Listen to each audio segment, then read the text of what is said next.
I'm going to address clearing past life blockages.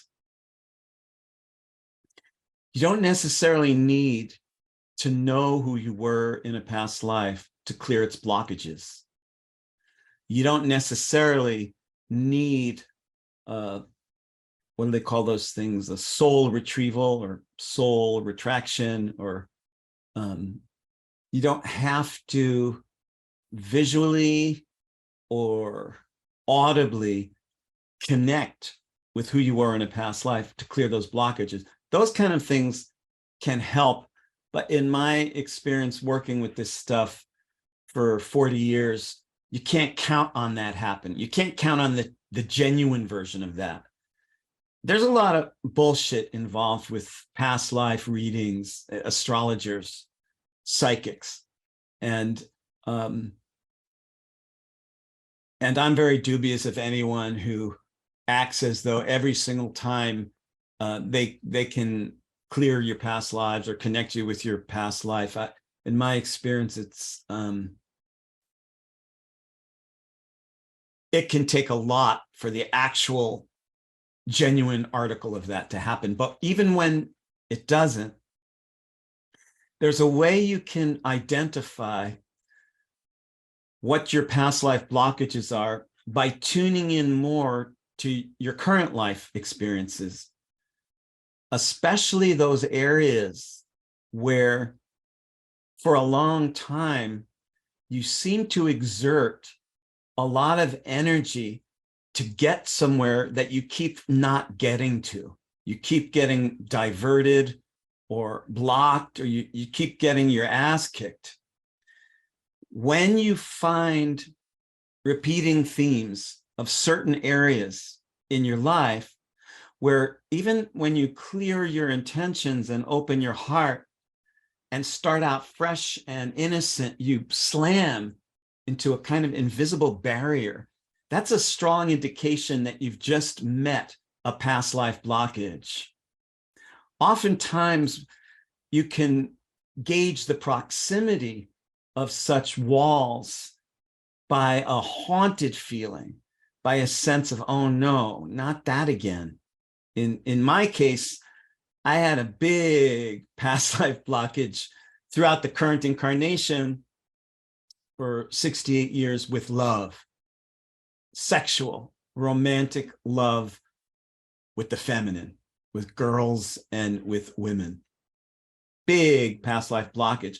No matter how much I tried, and believe me, you'd have to look far and wide to find another male who tried harder to make love work than I have throughout my life. But no matter how much I tried, something kept exploding, demolitioning, imploding, failing, falling, and loves that began with angelic, celestial, cosmic fireworks and all night long lovemaking outdoors for days on end to Van Morrison's A Sense of Wonder, ended like a bad acid bummer trip.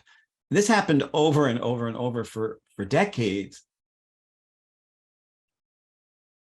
If all we were when we began were blank slates, the way psychiatry thinks, this would make little sense. But if we're not at all blank slates and we carry the invisible writing of the former chapters of our soul's long-term reincarnational journey, that this life is but the current chapter of, then it makes a lot more sense that each of us would have characteristic blockages, things we keep trying to do, maybe earnestly, maybe just devotedly, longingly. Like I really courted the goddess with every bit of my physical lust and cosmic poetry that I could muster over and over and over.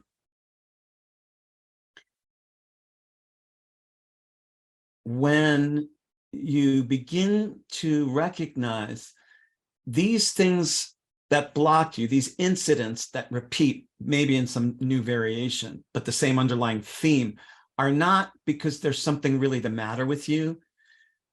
Like the reason why I kept failing at love wasn't because I was the world's stupidest male.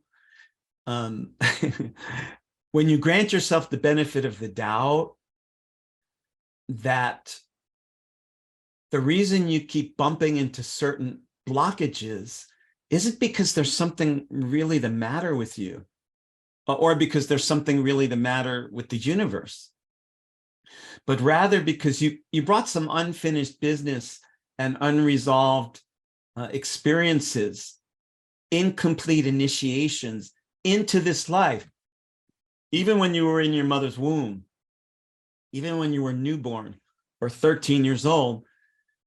You'd already brought energies and unfinished business into this life from a past life that few of us are conscious of.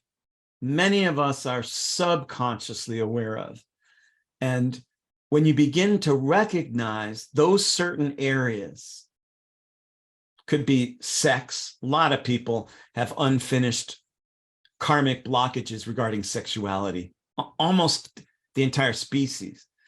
Or any other area like self-love, creativity, family, health, friendship, any areas where you keep thinking, oh boy, I could get somewhere really good, and holy shit, what the fuck just happened?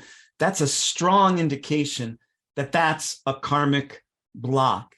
And the best way to work with those is to have a little alarm bell go off in the back of your mind when the old dysfunctional pattern seems to be repeating, and you start to bump into those familiar energies with a kind of a haunted feeling. A little bell should go off in your deep mind, which is, oh, the reason why this is happening yet again is to give me the opportunity to find something new in something old, to turn around the blessing, to turn around the curse into a blessing, so that you take a moment, and sometimes that's all that's necessary, just a moment to kind of cool off and create space inside the karmic rerun. Even just granting yourself that can sometimes dissolve 50% or more of the whole karma.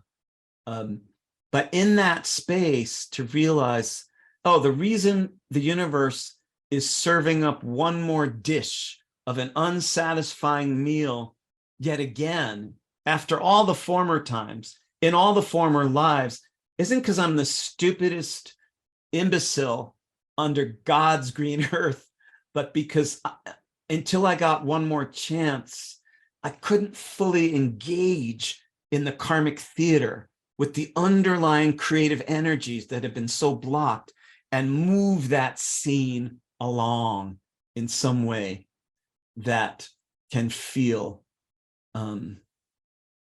unbelievably releasing and rewarding, like not breathing deeply fresh, clean, invigorating air for centuries, and then